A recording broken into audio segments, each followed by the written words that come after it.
It began in the gray hush before sunrise, the kind of light that makes even familiar streets feel unfamiliar.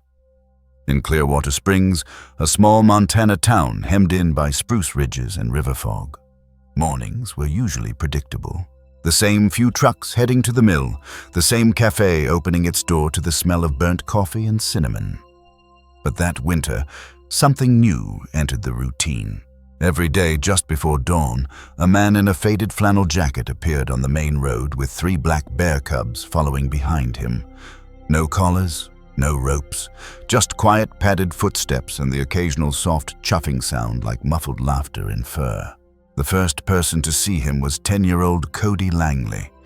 He was on his way to the bus stop when he froze near the bakery window, eyes wide. "Mom," he whispered, tugging her sleeve. "There's a man walking bears." His mother thought he was joking until she saw it too. The man moved at a steady pace, head slightly turned to check the cubs who trotted beside him in perfect rhythm. Cody fumbled for his phone, filming through the glass. The clip hit local social media before breakfast, captioned simply, "You won't believe this." By the next morning, the cafe was packed with people pretending to sip their coffee, but staring out the windows. Some gasped when the trio appeared again, same time, same route, same calm. The smallest cub, a round-eared female later nicknamed Maple, stayed closest to the man's leg, brushing against his jeans. Behind her, a lanky male called Huck lumbered with that clumsy curiosity that only young bears have, pausing now and then to sniff a mailbox or watch a bird. The third, Juniper, the most cautious, walked just slightly behind, glancing up as if to ask permission with her eyes. The onlookers fell silent. There was no fear in the air, only disbelief. It didn't make sense. Bears were wild animals, unpredictable and dangerous, even at that age. Yet these 3 looked content. Their movements matched the man's stride perfectly, like they'd been rehearsing for years. He didn't speak to them, didn't snap his fingers or gesture. He simply walked, hands in his jacket pockets, breath visible in the cold. When he stopped at the crossing, they stopped. When he turned toward the wooded road leading out of town, they turned. And just like that, they vanished into the trees. The man's name, people later learned, was Eli Turner. He lived on the outskirts of town in a cabin near the base of the ridge where the river split. But in those early days, nobody knew that yet. They just called him the Bear Man. Rumors spread faster than the snow melt. Some said he worked for a wildlife sanctuary. Others insisted he was breaking the law. "You can't just walk black bears down Main Street," one man muttered to a reporter from the local station. But no one could deny what they saw. The bears weren't scared. They weren't restrained. They were with him. A week later, Sheriff Donna Powell radioed from her patrol car after another early sighting. "He's out again. Heading north, same pattern. Bears look calm." Her partner chuckled. "Calm? They're bears." She didn't laugh. She'd seen wild bears charge campers for less. But these 3, they followed Eli like shadows stitched to his boots. At the diner, locals swapped theories. "They must be trained," said one logger. "Or drugged. Maybe they're not real." Someone joked. But the waitress who'd watched them up close shook her head. "They're real. You can feel it. There's something between them, like they're talking without sound."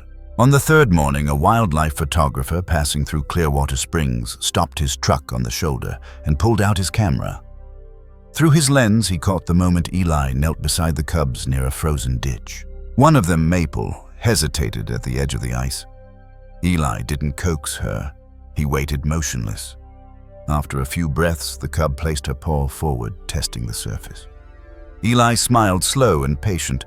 The photo would later go viral, titled "Trust in its Wildest Form." That picture did more than draw attention. It stirred something deeper. People began showing up earlier each day, hoping to see the walk for themselves. Farmers, truckers, and even a group of college students from Missoula drove in. But Eli never performed. He never acknowledged the crowd. He walked the same route at dawn, quiet, consistent. Some mornings he disappeared into the fog before anyone could even raise a phone. Those who did manage to film him noticed small details, a tiny whistle he gave when the cubs strayed too far, the way he'd lower his hand slightly, and they'd come back. Nothing theatrical, nothing forced, just presence. Someone online wrote, "It's like he speaks a language we forgot." By the end of the second week, the story had grown larger than the town. Hashtags spread, national outlets picked it up, and the phrase "Bear Man of Montana" trended for a day. Reporters arrived eager to uncover a secret method, a trick, a product to sell. But every time they knocked on Eli's cabin door, no one answered. He seemed to vanish once the sun was up, blending into the forest like part of it. The fascination wasn't only curiosity, it was discomfort. Humans weren't used to seeing wildness behave like harmony. Some people whispered that what Eli was doing was dangerous, irresponsible, unnatural. Others defended him, saying maybe he'd found a gentler way of being with animals. But in truth, no one understood it. And that not knowing was what drew people in.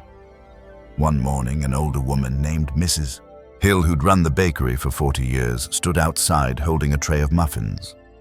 She watched Eli pass, her breath clouding the air. When Maple looked up at her, Mrs. Hill instinctively lowered the tray. Maple sniffed, blinked, and kept walking. Mrs. Hill smiled, tears in her eyes, and said quietly to no one, "They're not tamed, they're trusted." That sentence would echo across the town for weeks. There's a subtle lesson buried in those early encounters, a reminder that what looks impossible might only be unfamiliar. Most of us are taught that wild equals danger, that control equals safety. But what Eli and his cubs showed just by walking down a snowy street was that maybe safety could also live in understanding. That respect, consistency, and calm could bridge a gap humans have long forgotten how to cross. Scientists often describe black bears as curious, adaptable, and surprisingly gentle when unthreatened. They're not predators in the way grizzlies are. They're opportunists, problem solvers.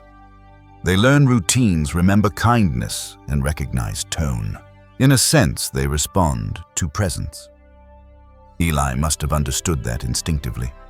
He didn't use dominance. He used trust built slowly, the way weather shapes stone.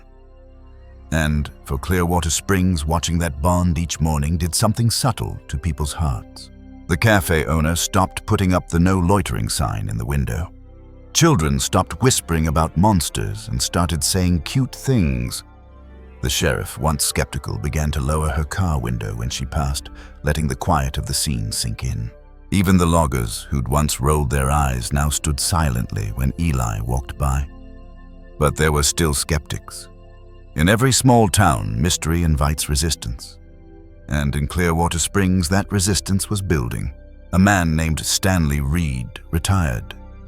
Park ranger, gruff voice. Thick hands watched from his porch every morning with growing frustration. "Those bears aren't pets," he told anyone who'd listen. "One day they'll remember what they are." His words carried weight. He'd seen wild animals turn on people before. To him, Eli was tempting fate, yet even Stanley couldn't look away. The town was caught between fear and fascination, the two emotions that so often live side by side. In that tension, something important began to unfold. A conversation not about bears, but about humans, our longing to connect with what we fear, our hunger to belong to the wild, we keep pushing away. One evening, Cody, the boy who'd filmed the first video, was sitting by the fire with his grandfather. "Do you think he trained them, Grandpa?" he asked. The old man shook his head. Maybe he didn't train them at all. Maybe he just never made them afraid. That idea hung in the air like a spark that wouldn't die. By late February, the daily walk had become folklore. Some people claimed the bears bowed their heads when church bells rang. Others said Eli spoke to them in whispers carried by the wind. No one could prove any of it, but everyone agreed on one thing: the sight of those black bear cubs following that quiet man made them feel something they couldn't name: hope, maybe, or peace. The story could have ended there, a small miracle tucked into a mountain town. But miracles, as it turns out, always demand explanation, and Clearwater Springs was about to demand one.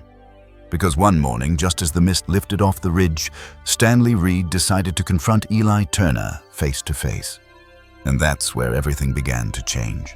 At first it was awe, then it became something sharper.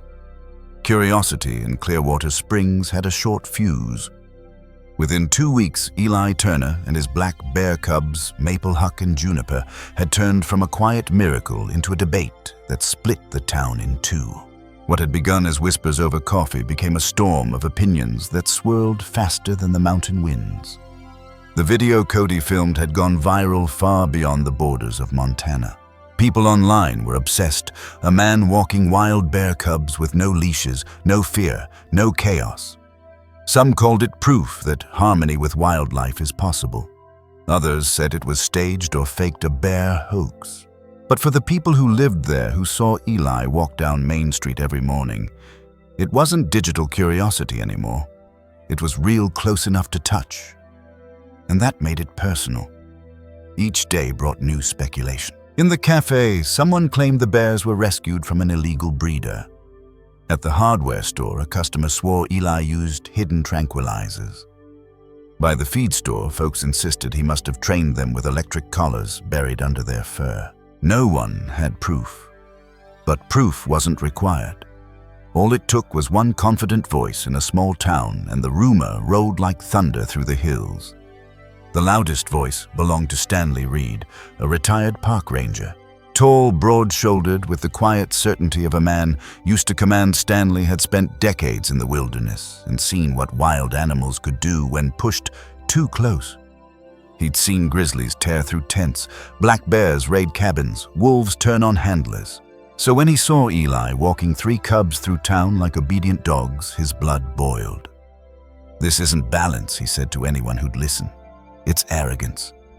He began telling stories, half warning, half prophecy, about the man in Idaho who tried to raise a bear cub until the cub remembered it was wild.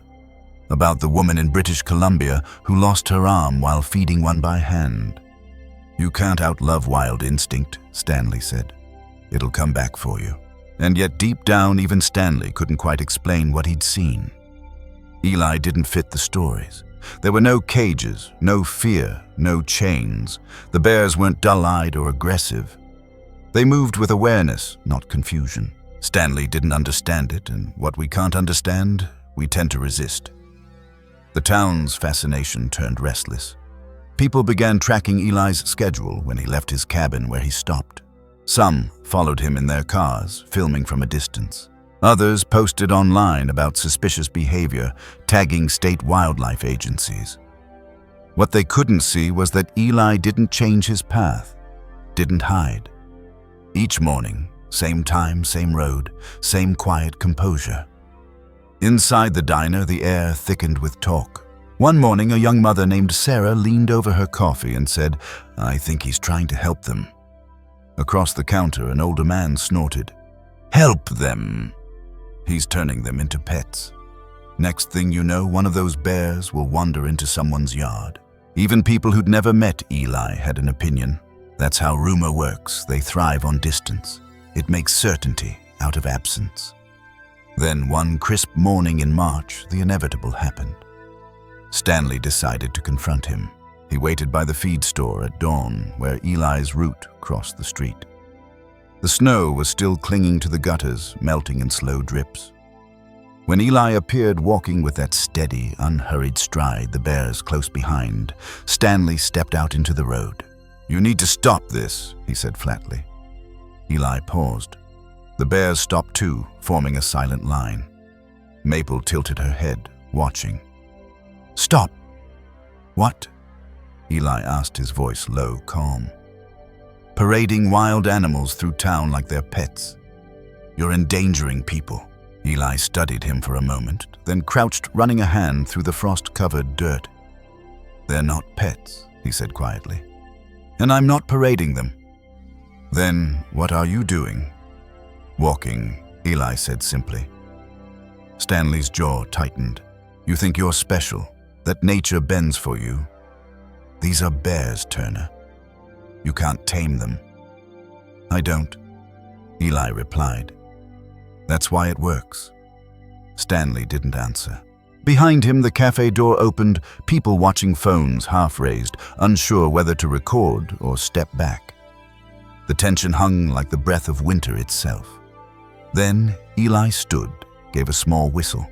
The bears turned, and the four of them disappeared up the road without another word. That moment lit the spark. The next morning, Stanley started gathering signatures for a petition to have authorities investigate Eli. Better safe than sorry, he told the locals. You don't wait until something bad happens to say you knew better. Within a week, 20 names filled the paper. By the second week, it had 60. The town's Facebook page exploded with comments, half cheering, half furious. Leave the man alone. Those cubs should be in a sanctuary. He's a danger. He's a miracle. The storm was no longer local. It was national. Wildlife organizations started calling the county office. Reporters from out of state drove up the mountain roads. Through it all, Eli stayed silent. He kept walking every morning through fog, through gossip, through judgment. People watched him differently now. Some with admiration, others with suspicion, but no one could deny that the bears still followed him as faithfully as ever. One evening, a wildlife officer named Donna stopped by the cafe after her shift. She'd been one of the first to see the walks and hadn't spoken publicly since. Over a cup of black coffee, she said quietly to a friend, I've seen stress in animals. You can't fake calm. Those bears aren't afraid of him, they trust him. Her words never made it into any article. They were drowned out by louder voices, by arguments about legality, safety, and human interference. But for the few who listened, that sentence lingered. The rumor storm wasn't just about bears. It was about something older people's fear of losing control. In a world built on managing, containing, and labeling nature, the sight of wild animals choosing to follow a man without force was unsettling. It blurred the lines between what's possible and what's supposed to stay separate. Sometimes the hardest thing for people to accept isn't danger, it's harmony. Because harmony asks us to change, to admit that maybe the boundaries we built are too rigid. In Clearwater Springs, even those who doubted Eli found themselves watching him with a strange kind of reverence. Stanley, too, couldn't stay away. He'd drive past the Ridge Road at dawn, engine off, just to see if the walk still happened. It always did. He'd watch the cubs pause beside Eli, sniffing the cold air, and though he wouldn't say it aloud, part of him felt something he couldn't name. Not approval, not forgiveness, something quieter. That's what made it all so human. No villains, just people trying to understand a thing they'd never seen before. And yet the storm was only beginning. One cold morning, as snowflakes drifted across the ridge, a pair of trucks rolled into Eli's clearing. Wildlife officers, clipboards, cameras, the kind of visit that didn't need an invitation. Eli opened the cabin door before they could knock. You're here because of the bears, he said, voice steady. They nodded. We've had reports, one replied. He stepped aside, letting them in. Inside, they found no cages, no chains, no instruments of control, just open space, warmth, and quiet. The cubs moved freely, curious but unafraid. One officer crouched to examine Maple's coat. The cub sniffed her glove, blinked, then wandered off to curl beside the wood stove. The air shifted. That moment marked the beginning of understanding, though no one realized it yet. What started as a rumor storm was about to become something else, a revelation. Because, as the investigation unfolded, as experts came to observe, as the cameras rolled, and the papers filled with speculation, the truth about Eli Turner and his black bear cubs would challenge everything people thought they knew about wild animals and about themselves. The storm had done its damage. Now it was time to see what remained standing once it cleared. And behind that cabin door, something extraordinary was waiting to be seen. The morning the officers arrived, the forest was still. Frost clung to the pine needles and smoke from Eli Turner's chimney drifted in thin gray ribbons toward the ridge. No one in Clearwater Springs had seen him that week, and rumor filled the silence like wind through hollow logs. Some said the bears had been taken. Others said Eli had fled. But the truth was simpler. He was home waiting Wildlife officers Dana Powell and Chris Medina stepped from their truck, followed by Dr. Marcus Lane, a young biologist from the state university. They had no warrant, just questions and a town demanding answers. Marcus wasn't there to accuse. He was there to understand. He'd watched every video of Eli walking his black bear cubs and couldn't make sense of what he saw. The animals behaved like a unit, wild yet calm, independent yet attuned. It defied everything he'd learned about bear behavior. When Eli opened the door, he didn't look surprised. "You're here because of them," he said. Dana nodded. "Mind if we come in?" He stepped aside. "You might as well." The officers entered first, cautious hands near their belts, but not on them. The cabin smelled of cedar and wood smoke.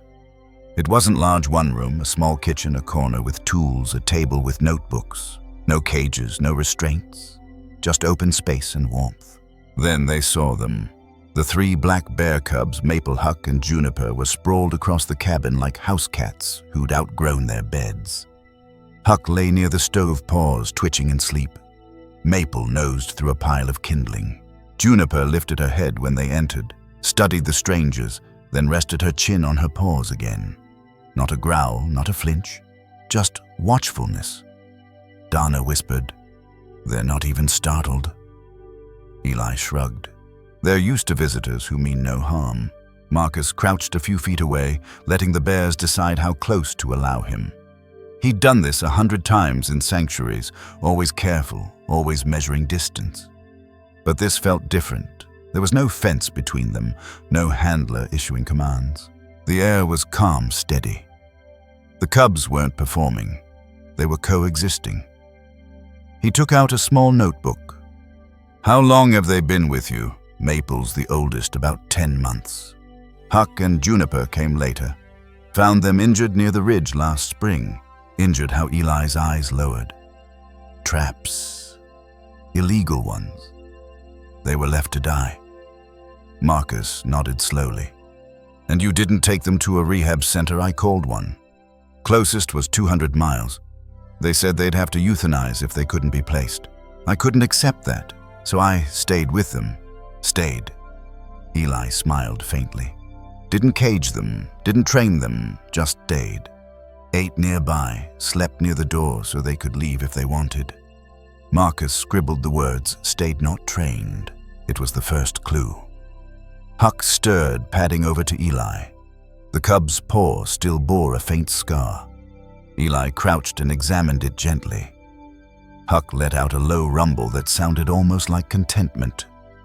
"He still favors it some mornings," Eli murmured, massaging the joint. Marcus leaned closer. "You use voice cues, sometimes a whistle, mostly rhythm. They read movement better than words." He demonstrated slow breath, slight tilt of his head. The bears adjusted instantly, spacing themselves evenly, eyes on him. No tension, no command. It was as if they were responding to his pulse. Dana whispered to Chris, "He's not controlling them, he's in sync with them." Marcus's scientific mind was spinning. Bears were solitary by nature, their communication subtle grunts, posture, scent. Yet here was a man moving among them as though part of their language. He watched as Eli reached into a tin bucket, pulling out slices of apple and a handful of berries. He placed them on the floor, stepped back. The cubs waited until he gave a soft exhale, then began to eat. No pushing, no growling. "How did you teach them that?" Marcus asked. "I didn't," Eli said. "They taught each other. I just kept showing up." That line caught Marcus off guard. He'd spent years studying animal behavior, data charts, reinforcement patterns, and predictable outcomes. But Eli's method wasn't a method at all. It was presence, patience, a kind of humility that science rarely accounted for. He decided to test something. He moved a little closer, hands visible, body low. Maple sniffed the air, then surprisingly stepped toward him. Marcus froze. The bear's nose touched his knee for a heartbeat, then she turned away unbothered. "She trusts you," Eli said. "Bears remember energy. You came in quietly." It was true. Marcus had learned that fear has a scent. So is calm. The difference changes everything. After an hour of observation, Dana closed her notebook. "There's no sign of mistreatment," she said to Chris. "No drugs, no cages." Chris nodded. "And they're healthy, better than most rescues I've seen." Eli poured coffee for them, motioning to sit. "You came for answers. All I've got is time." Marcus smiled slightly. "Then maybe I'll stay a while." And he did. What started as an inspection became a study. Over the next 4 days, Marcus observed quietly, taking notes, filming short sequences, listening more than talking. He documented how the bears followed Eli's movements, even when he didn't speak. How they mirrored his posture when he sat by the fire. How they approached him only when he was still, never when he reached first. He noticed something else too. Eli never called them mine. He called them the cubs or them, always separate, never owned. That distinction mattered. One evening, as the light faded, Marcus asked, "You ever afraid they'll hurt you?" Eli shook his head. "Fear's useful if you respect it, dangerous if you let it steer you. They sense which kind you carry." That night, Marcus wrote in his journal, "This isn't training. It's entrainment, matching breath movement and trust until fear dissolves." The next morning, he witnessed something he'd never forget. Maple, the smallest cub, limped out of the cabin, her paw catching on a root. Eli followed, crouched and waited. He didn't rush to help. He just waited, eyes steady, breath calm. After a few moments, she limped toward him. He placed his palm on the ground, not touching her just there. Slowly, Maple laid her paw beside it. They stayed like that man and the bear mirrored for nearly a minute. Then she rose and walked forward, unafraid. Marcus lowered his camera. It didn't need recording. Some things were meant to be witnessed, not captured. That moment changed the tone of the entire investigation. The officers stopped looking for evidence of wrongdoing. They started looking for understanding. They asked questions differently, less like prosecutors, more like students. Dana asked, "You plan to keep them forever?" Eli shook his head. "No. When they're ready, they'll go. I'll know how they'll stop walking with me." His words hung heavy in the quiet room. By the end of the week, the team had enough footage and notes to submit their report.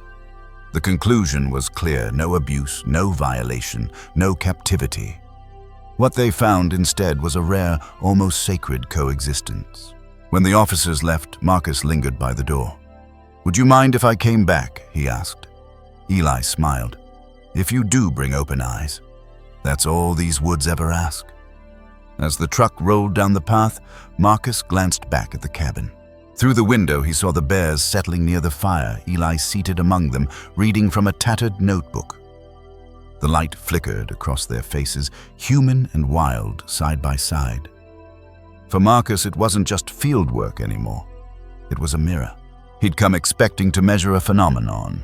He left questioning his own assumptions about what it means to live alongside the untamed. That night, he began drafting a paper titled "The Turner Method Presence-Based Trust in Semi-Wild Mammals." But halfway through, he crossed out the word method. It wasn't a system. It was something quieter, harder to name. The next week, word spread that the investigation found no fault. Some in Clearwater Springs were relieved, others grew angrier. To them, the lack of punishment meant the law was blind. Stanley Reed especially felt betrayed.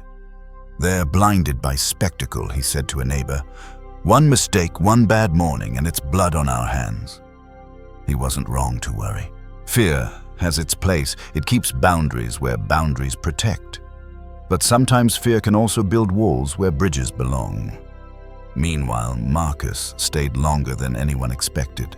He helped Eli mend fences, took notes, learned small things about black bears that textbooks never mentioned, the way they huff softly when content, the way they rest their paws when thinking. He began to understand that coexistence wasn't magic. It was practice. And as spring thawed the snow, a question started forming in his mind. If trust like this was possible between a man and 3 black bears, what else had people been wrong about Eli? Didn't answer questions like that. He just smiled and said, "You'll figure it out if you listen long enough." And listening, Marcus realized, was the real lesson, the thread that tied everything together. When he finally packed to leave, the cubs watched from the porch.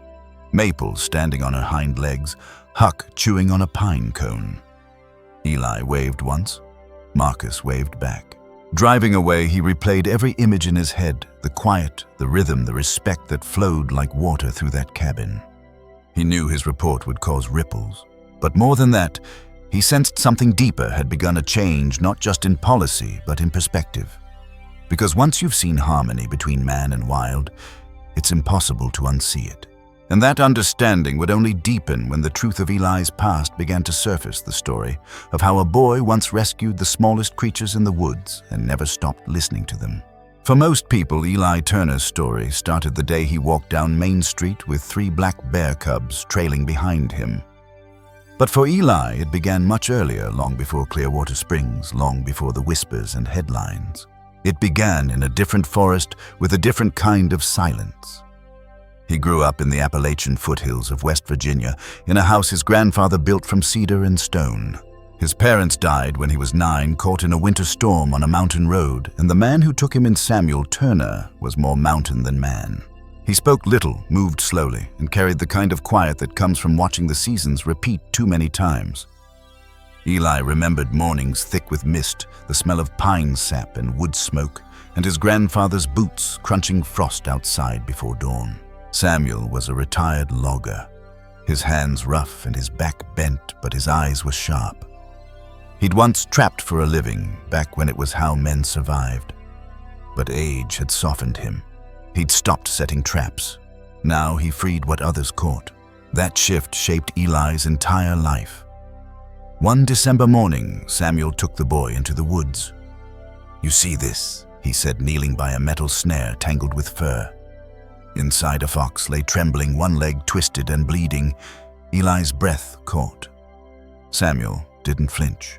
He covered the animal's eyes with his hand, whispered something Eli couldn't hear, and with a small motion snapped the wire free. The fox limped off into the trees without looking back. Samuel stood wiping his hands. "You don't always need to fight the wild," he said. "Sometimes you just need to let it breathe again." It wasn't a lesson Eli understood then, but it stayed with him like a low hum in the background of every decision that followed. Years passed quietly. Eli learned how to patch fences, chop wood, and track animals without spooking them. He learned that silence wasn't empty. It was full of signs. The way birds fell quiet before rain. The way the deer stepped was softer after the first snow. The way wild things watched before trusting. He grew close to the forest, but closer still to his grandfather. The old man never preached, never raised his voice. His rules were simple.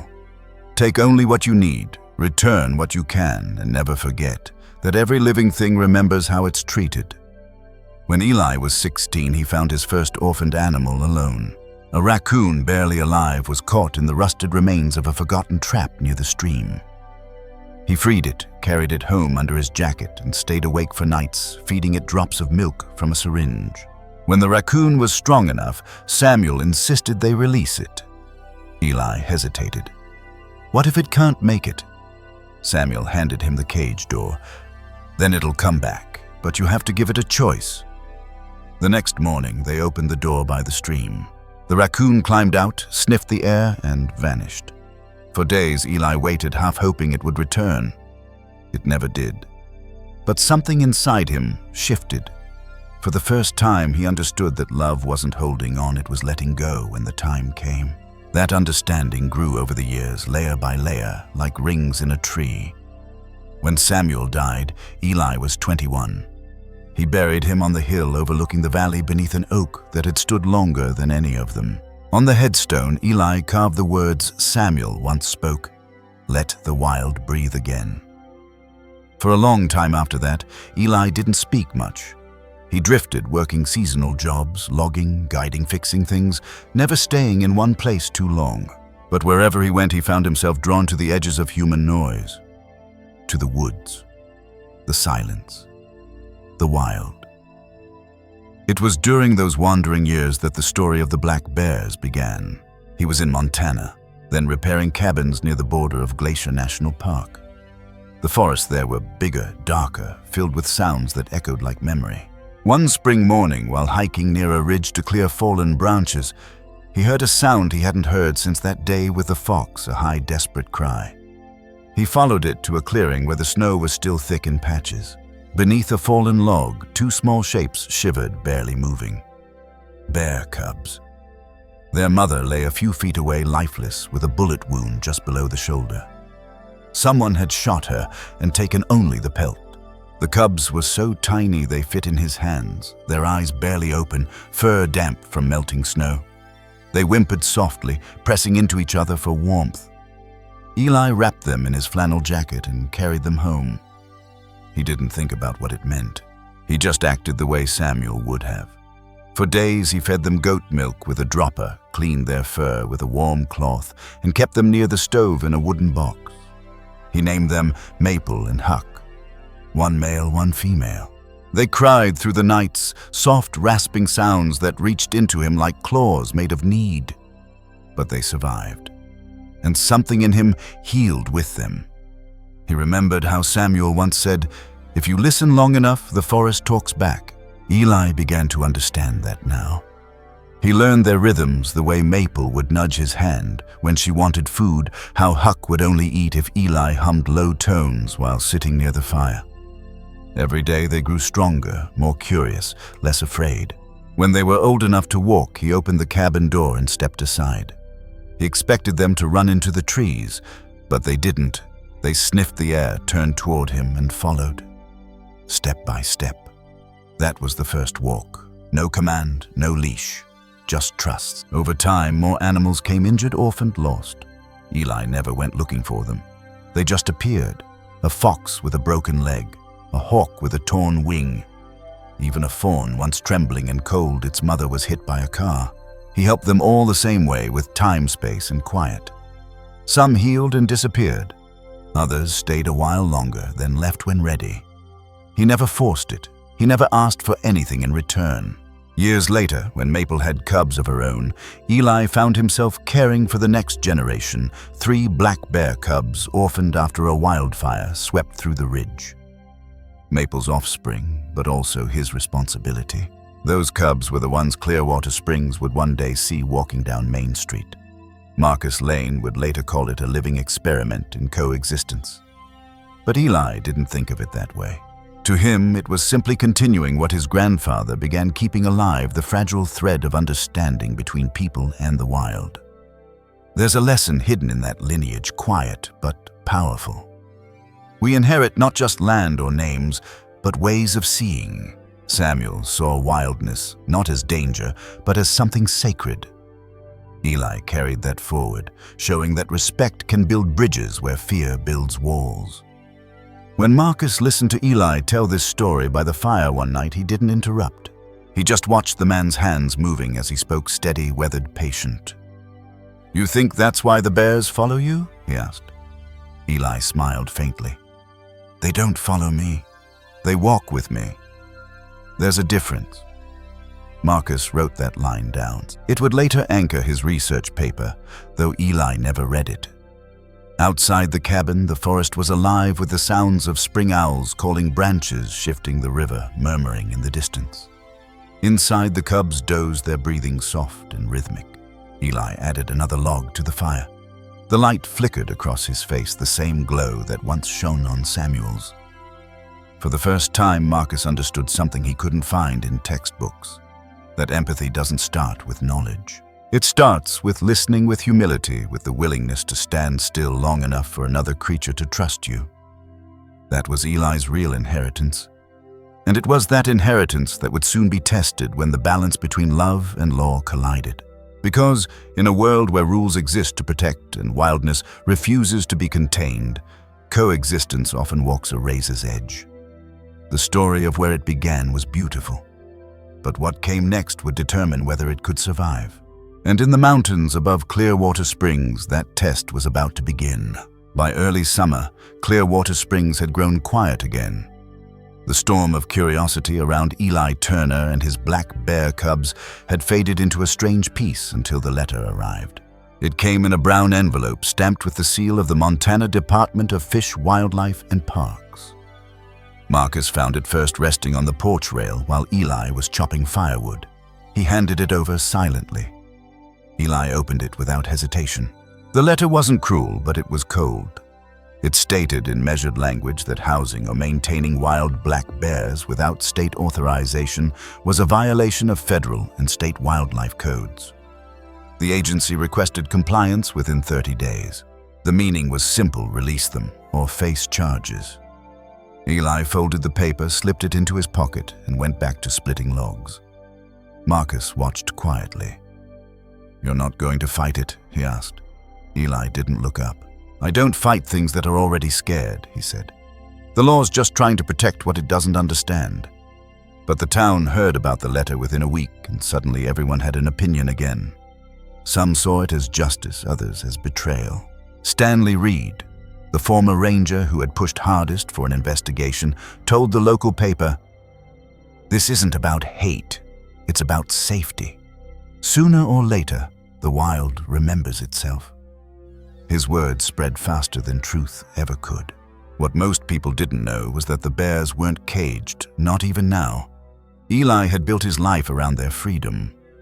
Every morning he still walked maple huck and juniper through the woods, though now he avoided Main Street. The cubs were bigger, strong, alert, still gentle. They roamed close, sometimes ahead, sometimes behind, but always within reach of his calm. Marcus documented everything, hoping data could speak when emotion couldn't. He filmed behavioral patterns, took blood samples under veterinary supervision, and recorded daily feeding routines. He wrote reports showing the bears weren't aggressive, weren't domesticated, and weren't dependent. But the state saw it differently. "Intent doesn't matter," the officer on the phone told him. "Contact with wild animals must follow procedure." The clash was inevitable. When the officials came, Eli didn't run. He stood outside the cabin, the cubs nearby. They presented the order for seizure and relocation to a rehabilitation facility 3 hours north. "They'll be cared for," one officer said softly. "We'll release them when ready." Eli nodded. "You'll teach them fear first," he said. Dana Powell, the officer who'd once defended him, stepped forward. "Eli, I know you mean well, but the law's the law." "I know," he said, "but the heart has its own laws too." The cubs stayed close as the officers approached. Huck rose on his hind legs, not in aggression but confusion. Maple pressed against Eli's side. For a moment, no one moved. Then Dinah lowered her clipboard. "Give us a week," she said. "We'll figure something out." That week changed everything. Marcus spent long nights drafting proposals, citing precedent for sanctuary exemptions. He reached out to wildlife rehab centers, sanctuaries, and even a university ethics board. One by one, the responses came back sympathetic but cautious. Liability, risk regulation, they all spoke the same language of protection through distance. Eli, meanwhile, did what he always did. He walked. Not to make a point, not to provoke, but because that's what the bears understood: continuity. Each dawn they rose, followed the same trail through the spruce grove, paused by the river, watched trout flash beneath the surface. He didn't speak much to Marcus anymore. His silence wasn't withdrawal, it was focus, the same focus his grandfather once carried when mending broken fences in the rain. On the 5th day, Marcus joined him. The forest was heavy with the scent of wild flowers and thawing soil. "They're giving us one last chance," Marcus said. "If we can prove the cubs are part of an active rehabilitation effort, documented, structured, they'll let you keep temporary custody." Eli stopped walking. "You want to turn this into a program? It's the only way they'll listen." Eli smiled faintly. "Then we'll build something worth listening to." And that's how the idea for a refuge began, not from ambition, but necessity. Over the next few weeks, they worked tirelessly. Marcus filed paperwork, wrote mission statements, and gathered community support. Eli cleared land, repaired old fencing, and met with volunteers. Even Stanley, though skeptical, donated leftover lumber. "You'll need it," he said gruffly. "Bears don't respect cheap fences. They named it Maple Ridge Sanctuary, a compromise between regulation and love." The cubs had grown strong by then, nearing the age when wild instincts sharpen. Eli knew he couldn't hold them forever, but he could give them a place to transition, a bridge between captivity and the wilderness. The state approved conditional licensing within 2 months. It wasn't full recognition, but it was enough. The order was lifted. The bears could stay under observation. Still, the decision left Eli uneasy. Freedom with a permit isn't freedom, he told Marcus one evening as they repaired the gate. Maybe Marcus said, but sometimes the law needs to see the heart before it can trust it. That line stuck with both of them. The next morning, something unexpected happened. Juniper, the smallest of the three, had started venturing farther from the cabin. She'd disappear for hours, returning only at dusk. One day, she didn't come back. Eli searched for hours, following tracks through soft soil and riverbanks. Finally, he found her high on the ridge, standing alone in the golden light. She looked back once, then turned into the forest. Gone. Eli didn't chase her. He just watched until the last rustle faded. "She's ready," he said softly. It was the hardest kind of love, the kind that lets go. Marcus recorded the moment in his journal. He freed her without ceremony. The forest accepted her like an old friend. When he told the officers, they smiled. "That's how it's supposed to work," Donna said. "They grow wild again." Eli nodded. "They were never unwild," he said. The release of Juniper changed how people saw him. Even the skeptics began to soften. The newspaper ran a headline, "Bear Man turned sanctuary keeper." It painted him not as a lawbreaker, but a bridge between worlds. Stanley read it over a coffee and muttered, "Guess the man proved me half wrong." But the story wasn't really about proving anything. It was about something deeper, the meeting point between order and compassion, between written rules and the silent ones that live in the space between beings. There's a quiet lesson in that turning point. Laws exist to protect, but sometimes they forget what they're protecting. The heart remembers. The heart doesn't ignore danger, it just sees through it toward possibility. Eli's calm didn't erase the wildness in the bears, it honored it. That's why they stayed near him, not because they were tamed, but because they felt safe being themselves. Marcus once said that working with Eli changed how he saw conservation. "It's not about control," he wrote later. "It's about cooperation, trust without ownership." When the state inspectors returned 6 months later, they found a sanctuary alive with life. Maple had a den near the creek. Huck roamed the edge of the forest, sometimes disappearing for days, but always returning. The fencing served more as guidance than a barrier. Visitors, students, rangers, photographers came to observe learning not from lectures, but from silence. Dana wrote in her final report, "The Maple Ridge Sanctuary demonstrates a model of coexistence that challenges standard rehabilitation methods. No force, no fear, only time." That report changed policies across several counties. But for Eli, it wasn't about change. It was about keeping a promise. To his grandfather, to the bears, to himself. Late one evening, Marcus asked him, "Do you ever think about what happens when they all leave?" Eli looked toward the tree line where the last light lingered. "That's the point," he said. "If they all leave, it means I did it right." The next day, Maple wandered off with Huck, following behind their forms, fading into the forest like a dream dissolving with the sunrise. Eli stood there for a long time, hands in his pockets, the sound of the river filling the silence. It wasn't sadness that filled him, it was completion. The law had bent just enough for the heart to finish its work. And as the town watched from afar, something unexpected began to grow respect. Not the loud kind born of spectacle, but the quiet kind earned through patience. Because by the time the cubs were gone, Clearwater Springs had changed too. People walked more slowly, listened longer, and for the first time they saw the forest not as something wild to be feared, but as something alive to be understood. And that shift, the town's awakening, was only the beginning of what Maple Ridge would become. The first time Eli Turner mentioned building a sanctuary, no one believed he meant it literally. It sounded like something people said when they were trying to make peace with a compromise. But when you've spent years walking alongside wildness, words like peace and compromise take on a different meaning. It began with a patch of overgrown meadow 2 miles outside Clearwater Springs land nobody wanted. The soil was rocky, the creek flooded every spring, and the wind cut hard across it in winter. But when Eli stood there, boots sinking slightly into the damp grass, he saw possibility.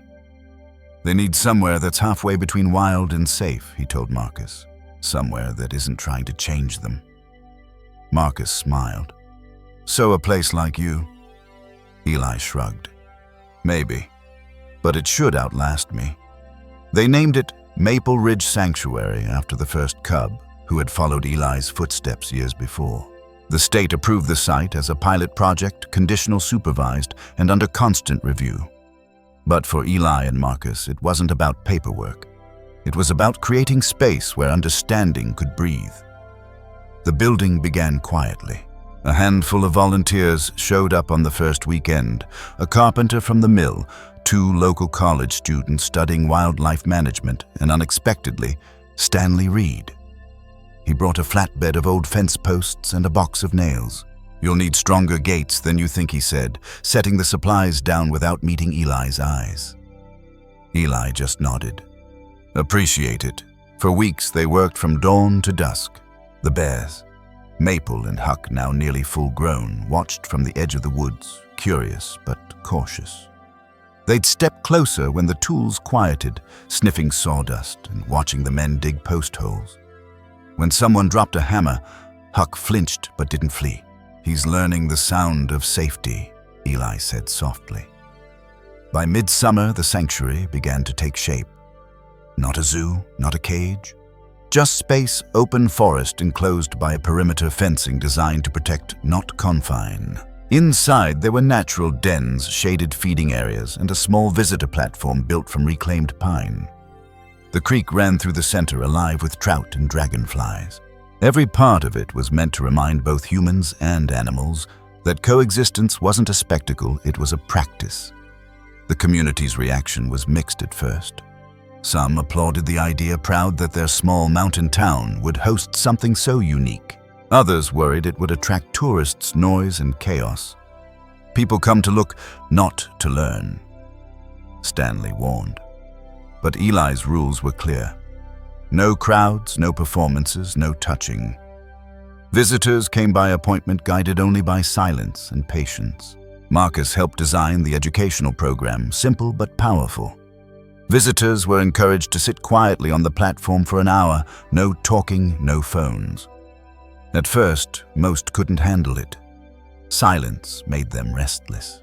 But by the end of that hour, when Maple would appear by the creek, or Huck would amble past the trees, they began to understand. The power wasn't in the seeing, it was in the waiting. One day, a middle school teacher brought her class. The children fidgeted, whispering. Eli didn't shush them. He just said, "The forest doesn't speak louder to people who talk." Slowly, they quieted. After 20 minutes, a hush settled over the group. Then, out of the brush, Maple emerged, massive, calm, her fur shining with morning light. She looked at the children for a long moment, then crossed the creek unhurried. The kids gasped, but no one spoke. Later, one of them wrote in a journal entry, "It felt like she saw us and forgave us for being loud." That was the kind of lesson the sanctuary was built for: less teaching, more remembering. As the months passed, word spread beyond Clearwater Springs. Wildlife rangers, photographers, and conservationists began to visit. Some came skeptical, expecting to find a glorified petting zoo. Instead, they found a place that challenged their assumptions. Marcus gave quiet tours explaining the science of black bear behavior, territorial habits, communication signals, seasonal foraging patterns. Eli just moved among the animals, as he always had, slow, steady part of the rhythm instead of standing apart from it. One afternoon, a ranger asked, "So how do you train them to trust people?" Eli smiled. "We don't. We teach people to stop breaking trust first."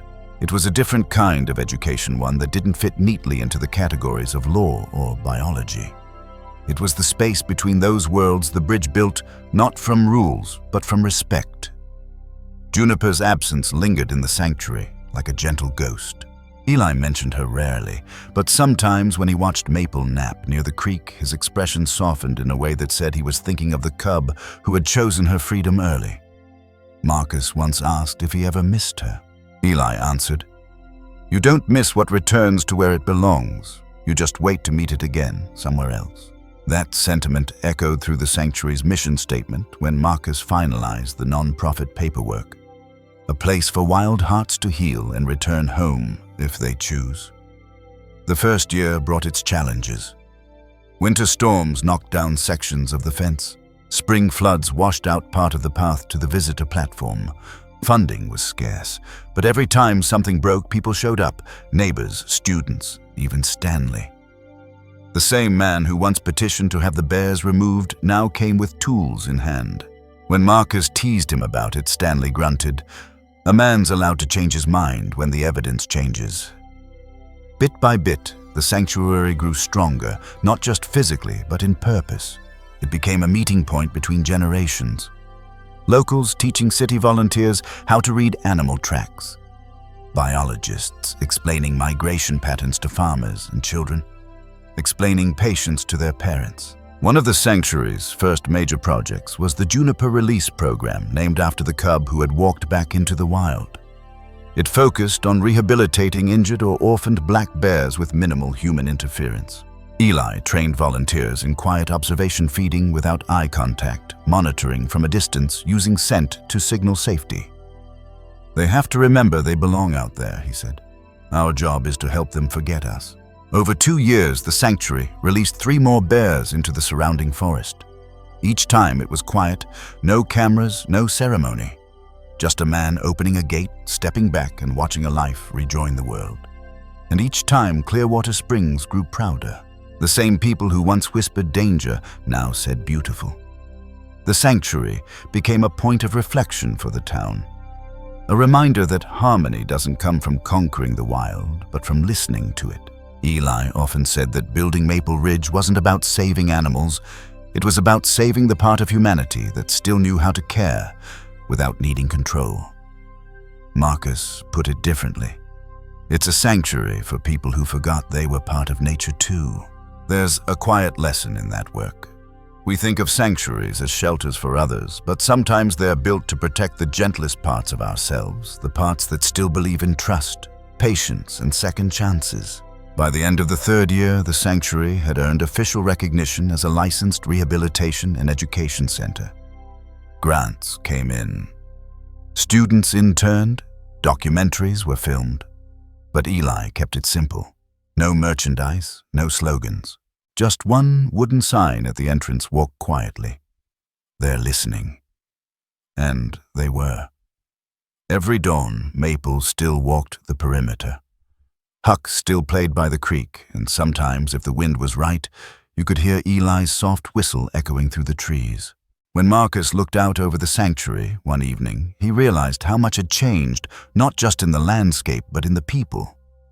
Stanley's once skeptical voice now guided new volunteers. Children who'd grown up watching Eli walk the bears now worked as caretakers. Clearwater Springs had become, in its own way, an extended part of the sanctuary. Still, time moved forward, and nature, as always, kept its own rhythm. Maple's fur began to gray around her muzzle. Huck wandered farther each season, spending more nights beyond the ridge. Eli's steps slowed. But the bond, the invisible thread of trust, remained unbroken. Marcus watched from the porch one morning as Eli stood by the gate, the sun barely cresting the trees. "They'll leave soon," Marcus said. Eli nodded. "That's what we built this for." He said it with no sadness, just quiet pride. Because true sanctuary was never about holding, it was about releasing with love. The next season, the bears began to disappear into the forest for longer stretches. Visitors still came, though fewer saw the animals. But no one complained. They understood now that the sanctuary wasn't defined by presence, it was defined by freedom. When winter returned, the town gathered at Maple Ridge to celebrate its 5th anniversary. Snow fell gently over the fields, and the fence lights glowed softly against the dark. Eli spoke briefly, his voice low and steady. "What we started here isn't finished. It's just part of something bigger. He looked toward the forest where the tracks of two bears vanished into the snow. And beyond that snow line, the story of Maple Ridge was about to enter its quietest, most beautiful season, the one where time begins to pass differently, and even the wild learns how to stay. The winters at Maple Ridge came early and lingered late. By the time the first snow blanketed the hills, the bears had already grown thick with fur, their coats dark and heavy, shimmering in the pale light. The sanctuary moved at a slower rhythm then. Visitors stopped coming as often. The volunteers returned to their jobs, leaving only Eli Turner, Marcus Lane, and the quiet breathing of the forest. The silence suited Eli. He always said that winter was when the forest spoke the clearest. No distractions, no noise, just truth. He'd wake before sunrise, make a pot of coffee, and step out into the crisp morning, the air sharp enough to bite. Sometimes Maple would appear at the edge of the woods, moving through the snow with the slow grace of an old friend. She no longer needed to follow him, yet still she came. One morning, Marcus joined him on the porch. "You think she knows the others are gone?" he asked. Eli nodded. "Bears remember more than people give them credit for. Lost distance safety, it's all written in scent and sound." "She knows." Maple wandered close to the fence, snorted softly, then disappeared into the tree line again. Eli watched until she vanished. "Every season she stays a little longer out there," he said. "Trust doesn't mean holding on. Sometimes it means knowing when to let go." Marcus had started recording their conversations for his research, but that morning he didn't take notes. Some things, he realized, weren't meant to be documented. They were meant to be felt. Spring returned with the sound of meltwater rushing through the creek. Grass pushed up through patches of snow, and the sanctuary came alive again. Volunteers returned, repairing fences and cleaning the observation decks. Maple showed up less frequently, sometimes gone for days. When she did appear, she was leaner, stronger, with new scars across her muzzle, a wild creature again. Then one morning, she wasn't alone. Through the mist, Marcus saw her moving carefully beside two small, wobbling cubs. He called Eli from the cabin, voice breaking with excitement. "She brought them here." Eli stepped outside slowly, hands in his pockets. He didn't rush forward or call out. He just watched as Maple led her cubs to the creek where she had once played as a cub herself. The sight carried more weight than words could hold. "They're her promise," Eli said quietly. "Proof that trust doesn't end, it passes on." That spring became a turning point for everyone connected to Maple Ridge.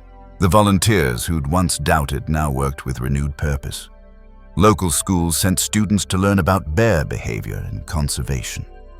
Even Stanley Reed began visiting regularly, helping guide new caretakers.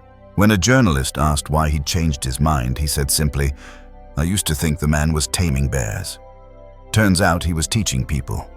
It wasn't just the bears who grew that year.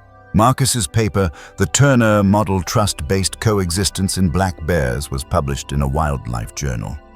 It drew praise for its blend of science and humility, but Marcus always downplayed it. "Eli's the one who did the real work," he'd tell people. "I just found the words." Eli never read it. He didn't need to. His lessons were written in paw prints, in the curve of trails worn smooth by time, in the silence that grew richer every year. As summer came, the sanctuary thrived. Maple's cubs explored under the careful eye of their mother. Huck, now living wild beyond the ridge, would occasionally reappear, lingering at the edge of the forest like a ghost, checking on old friends. Marcus once caught him on a trail camera and showed Eli the footage. Eli smiled. He's still part of this place, even if he doesn't walk it. Each season carried its own version of trust. Spring was about renewal, the courage to return. Summer was about abundance, sharing space with the living world. Fall was about preparation, knowing change would come again. And winter always was about faith, the quiet kind that waits without needing proof. One autumn afternoon, Eli invited the volunteers to a small gathering under the tall aspens. The air was crisp, the light gold through the leaves. "When we built Maple Ridge," he said, "we thought it was a place for animals to heal. But it turned out to be a place for people too. Every fence mended here, every hour spent waiting, changed us a little. Maybe that's how trust works. It grows on both sides. After he spoke, they stood in silence, listening to the wind move through the trees. That silence, once awkward, now felt sacred. Marcus noticed that Eli had begun to tire more easily.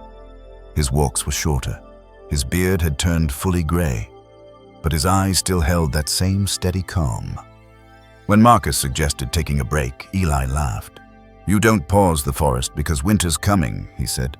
"You just learn to move slower with it." The years blended into each other. Maple's cubs grew and eventually left, one staying near the sanctuary, one venturing deep into the national forest. The cycle repeated, a rival healing release. It was never easy, but it was always right. Then came the year Eli didn't walk the ridge. A deep snow had fallen overnight, and when Marcus came by with coffee, he found Eli sitting on the porch, staring at the white expanse before him. "I think they'll be fine now," he said softly.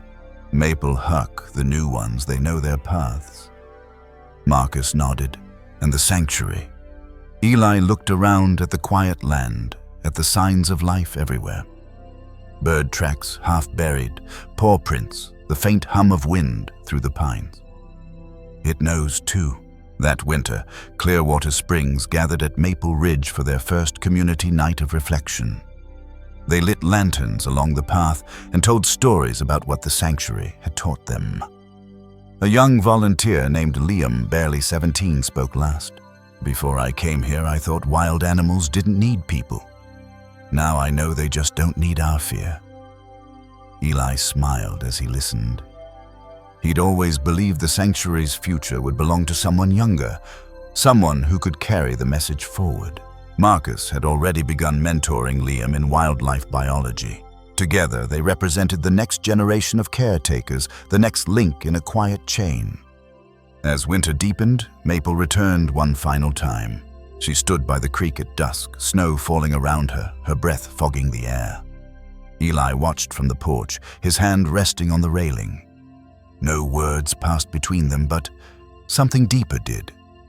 Then she turned and walked away into the forest. He didn't follow. He never did.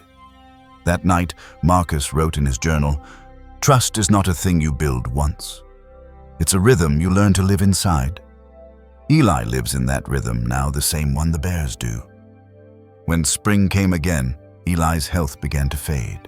He spent more time indoors, leaving Marcus and Liam to manage the sanctuary. Yet even in weakness, his presence filled the place. Every dawn, the forest seemed to pause for him. Every bird call felt like an acknowledgement. The sanctuary had become more than land or fences. It was a living echo of every quiet act of faith, every choice to stay gentle in a world that taught fear. Its spirit was carried not by the man or the bears, but by the trust between them. One morning after a night of rain, Marcus walked the path alone. The forest was damp and still. He stopped by the creek and noticed fresh tracks, bare prints, small ones, pressed beside the fading outline of boots. He smiled. The next season had already begun. Trust doesn't vanish when its keepers do. It continues past from heart to heart, paw to paw, season to season. It doesn't shout. It hums quietly through time, reminding those who listen that coexistence isn't a destination, it's a practice. Maple Ridge stood as proof. A bridge between what's wild and what's human, held together not by fences or laws, but by patience, respect, and love that asked for nothing in return. And though Eli Turner's walks had grown slower, the sanctuary walked for him now, through every volunteer, every student, every bear that crossed its creek. Because in the forest, trust doesn't end, it changes form. And soon the story of Maple Ridge would reach its final, most tender chapter, when the man who listened to bears would finally become part of the silence he loved. The morning Eli Turner didn't come out of his cabin, the forest was unnaturally still. Marcus Lane stood outside, coffee cooling in his hands, listening to the silence settle over Maple Ridge Sanctuary. He'd grown used to hearing Eli's soft whistle at dawn, the sound that always seemed to echo through the trees like a secret only the wild could understand. But that morning there was nothing. No whistle, no boots on gravel, no sound at all. When he pushed open the cabin door, Eli was sitting in his chair by the window. Eyes closed, a faint smile on his face. The fire had burned down to embers. The coffee pot was half full. He looked peaceful, as though he'd only paused to listen one last time. The news spread through Clearwater Springs like wind through tall grass, quiet, fast, unstoppable. People didn't speak loudly about it, they just came. By afternoon, the road to Maple Ridge was lined with trucks, bicycles, and families walking hand in hand. They left flowers by the gate, carved small wooden bears, and tied flannel ribbons to the fence posts. The forest absorbed it all, gently. Marcus didn't hold a ceremony. He said Eli wouldn't have wanted one. Instead, he built a simple bench at the edge of the creek, the same spot where Eli and Maple had first stood years ago. On the bench, he carved 4 words. He walked beside them. That night, the air turned colder. The moon rose full over the ridge, and something remarkable happened. As Marcus sat alone by the fire, he heard movement outside. At first, he thought it was the wind.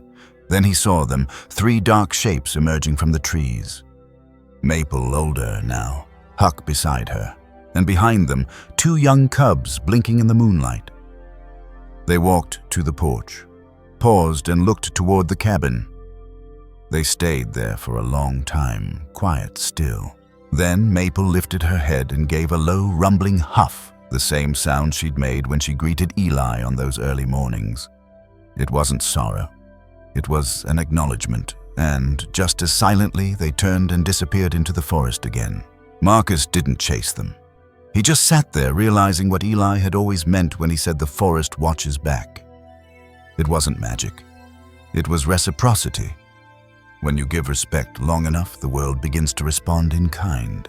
The next day, Clearwater Springs came together, not to mourn, but to continue. The volunteers agreed to keep the sanctuary running. Liam, now in his 20s, took over daily operations.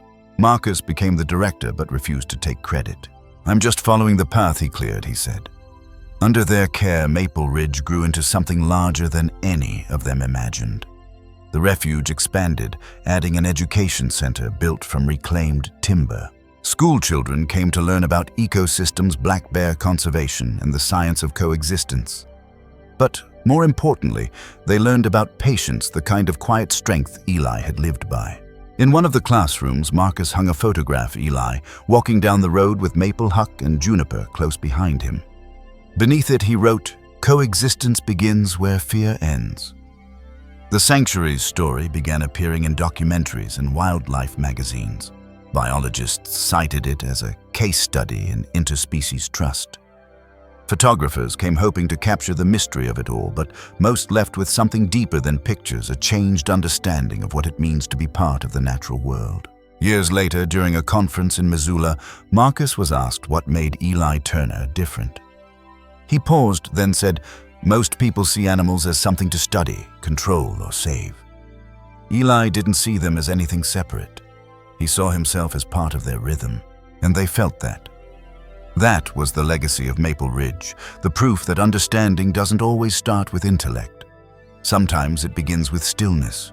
There's a deeper knowledge in that kind of silence one science can measure but not replicate. Black bears, like most wild animals, mirror energy. They respond not just to movement, but to intention. What Eli did, what he lived, proved that coexistence wasn't about removing wildness. It was about matching it, aligning with it, breathing at its pace. Marcus taught that principle to every new volunteer. He'd walk them down the trail stop by the old cedar stump and say, "If you want to work here, you listen first. You let the forest decide what it wants to tell you." Visitors noticed it too. One woman, after sitting silently on the observation deck for an hour, said it best, "I came here expecting to see animals, but I ended up seeing myself." That was the quiet genius of the sanctuary. It didn't just protect wildlife, it invited reflection. It reminded people how to belong again. As the years rolled on, Marcus started to notice something else. The bears seemed to linger near the creek longer in the evenings. Foxes and elk began appearing more often at the edge of the property. Birds nested closer to the cabins. It was as if the sanctuary itself had shifted, drawing the wild nearer, trusting the humans who tended it.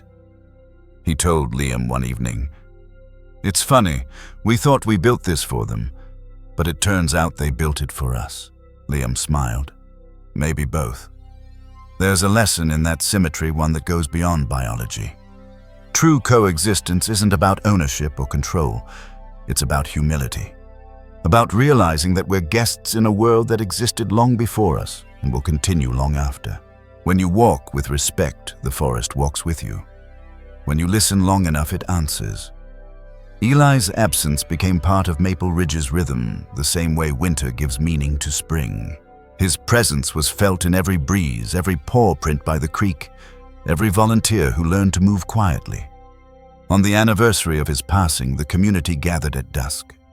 No speeches, no ceremony, just people standing under the trees listening. As the last light faded, a distant sound carried through the woods, a soft, low whistle. Some said it was the wind. Others swore it wasn't. Either way, no one spoke. They all just stood there, smiling through tears, because somehow it felt like the forest itself was saying thank you. And maybe it was. Because when you live with enough patience, enough kindness, enough respect for what breathes beyond you, the world notices. It watches. It remembers. That's what Eli Turner left behind, not a legacy of taming wild animals, but of reminding people that wildness is something sacred, not separate. He showed that even in a world of noise and fear, gentleness can still lead. So the next time you find yourself in a quiet place, in a forest by a stream, or even in your own backyard, pause for a moment. Watch how the air moves, how the light shifts, how the smallest sound carries farther than you expect. The forest may be watching you too, waiting to see how you move within it. Ask yourself, what kind of presence am I leaving behind? One that startles, or one that soothes, one that demands, or one that respects. Eli Turner's story isn't just about black bears or sanctuaries. It's about what happens when we stop trying to dominate and start trying to belong. When we realize that coexistence isn't a dream, it's a daily choice. And maybe that's the quiet challenge Maple Ridge leaves us all with, to live so gently that even the wild feels safe standing beside us. If this story touched something in you, if it reminded you of what trust, patience, and kindness can build, take a moment to reflect, then share that stillness forward. Leave a footprint worth following. And if you'd like to walk with us a little further, to hear more true stories about the wild and the people who choose to listen like this, subscribe to the channel and stay close. Because out here in the quiet places where the forest watches back, every listener becomes part of the story.